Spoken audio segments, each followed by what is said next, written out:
Bien-aimés dans le Seigneur, paix et tout bien.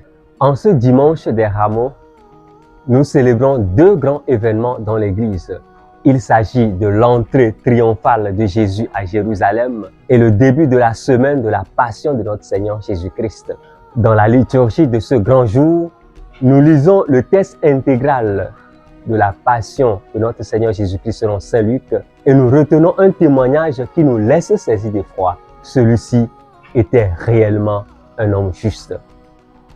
L'évangéliste Saint Luc fait attention de bien mettre ces mots dans la bouche d'un centurion romain qui, étonné, avait assisté à une parmi tant d'autres exécutions auxquelles il devait, vu son grade, assister en étant dans un pays étranger.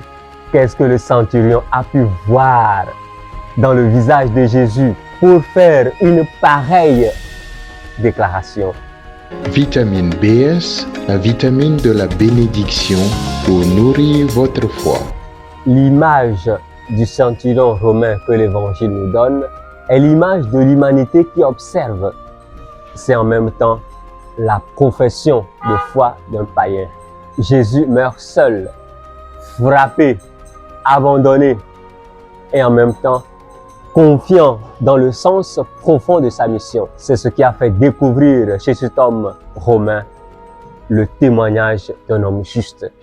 Frères et sœurs, beaucoup d'hommes et de femmes sont encore livrés, maltraités aujourd'hui à cause de nos intérêts personnels.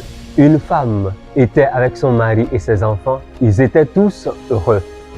Après la mort du mari, la famille du mari débarque dans la maison, chasse la femme et les enfants. Cette femme dort avec les enfants dans la rue. Imaginons un peu la souffrance de cette femme et de ses enfants.